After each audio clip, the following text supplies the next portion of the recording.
Continue from the Thomas and Mack Center on the campus of UNLV, and it is the consolation round in tournament play. 111 degrees out today, so it's really good to be indoors. And what we've seen so far from the top five, that was Jonah Bolden, the 21-year-old from Melbourne. Archie Diacono, and he knew he had help underneath on that scoop anyway. Over at Tuck, you have to share the wealth. That's a good time to set up as a point guard. Dukin always had a good stroke, whether it was college or his opportunity, what these young men are working for. Briscoe, pretty good looking stroke. So 2 years, no finish. So the 76ers with good spacing and a good move and a better finish even. Shows a great deal of versatility. Yes. And he just got here, let's face it. Mid-range game. So Mo Jaita after it. And Todorovic. He's for his teammates, so hopefully he'll continue to work, but he needs to find some explosiveness. Valentine with space and the pop. Position and how much of a willing passer he is. Valentine looking up ahead. And Breba. Little flip. It'll work. And Valentine, you're about their draft choices and the structure of their team. I feel like the general NBA public needs to pump the brakes a little bit about our expectations with this Philly team. With a sold-out crowd and watching these guys develop, but it's going to take some time. I agree. Full years off for guys coming back from injury. So very impressive start for the young man with the basketball, though. And a little hook there for Valentine off the dribble, and he's feeling it now. But because Melo was just past the screen, it gave him a sliver to get in there and score. Todorovic. There we go. Take your time. He's been up and down.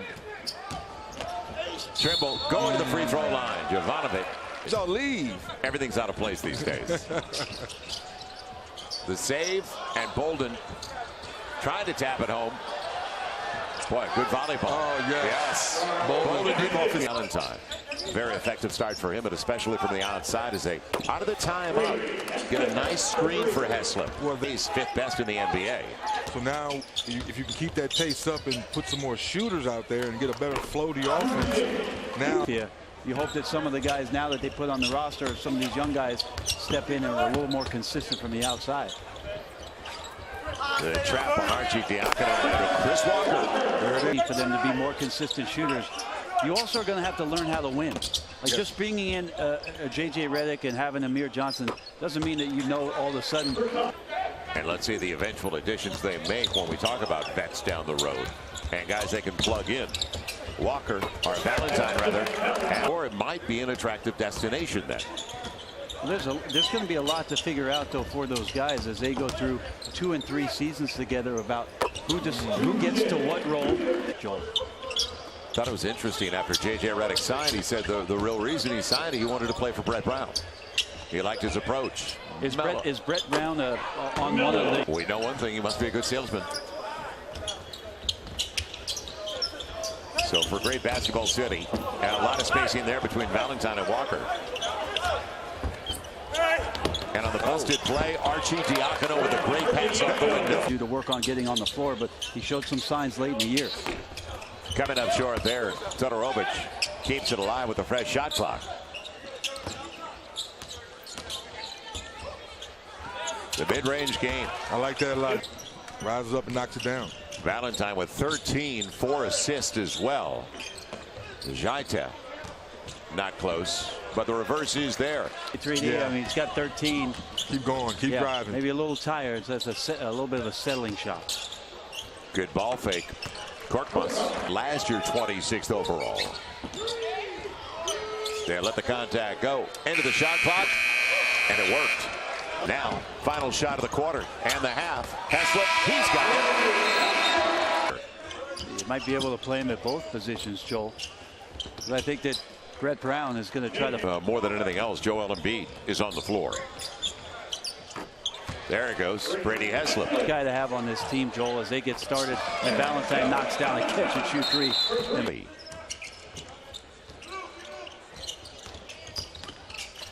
And a A nice little put him to sleep deep. Derek Fisher. I mean, he reminds me so much of D. Fisher's body style. And Walker coming off playing with confidence, and also like, because it would be his third year coming up, Bobby Portis. Don't forget about Bobby. For Dugan with a 3-on-1. And out of his hands, but a fortunate roll for him. Another take. Dugan has been coming up with turnovers now and taking it away at that time, and Valentine with the easy one.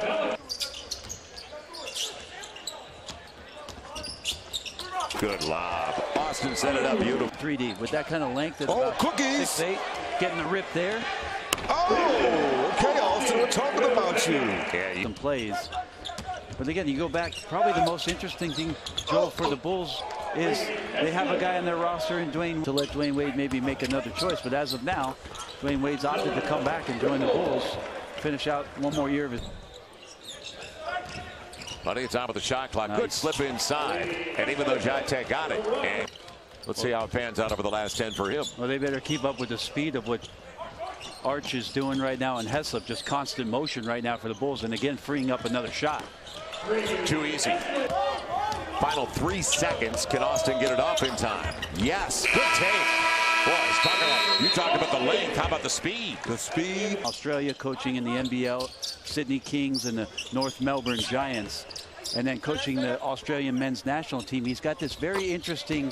There is because Canadian team has not won the Stanley Cup since 1993. I did mention, Joel, that the under-19 Canadian team beat the U.S. team just recently. let's keep it fair. I saw that. Just good, healthy competition. Jovanovic. Good stroke. Good save. D, yes. Boy, he's got quick hands. His long arms to begin with. Off the deflection. Todorovic didn't quit on the play. Austin, can he time it? No. Happened with the Clippers. They may be the biggest question mark going into the new season. It'll be Korkmaz. Nice. Not bad. By the way, was introduced to the Houston media, and the first thing he said was, I have not been this excited about basketball. Oh, guys. Stir it up. 5:50 left in the contest. 79-65. I know everybody in Clipper Nation likes to hear that. Oh, backed up. Like this when training camp comes around, better spacing with Embiid and the big fellas on the floor. Catch and shoot will get you on the floor. The good teams, and forgot about Walker, didn't they? Jackson, but directed it. So the Bulls in control, but will it be that way over the next 4 minutes? Arcidiacono. Joel, though, in this game for Chicago, their ball movement has been good. They have produced more open looks, certainly, than Philadelphia has. Arcidiacono really using his legs in that jumper. To create contact and free throws, instead gets rewarded with an assist. The putback. And Korkmaz did not quit on the play, did he? In the rebuilding and a transition period. Sharing the basketball.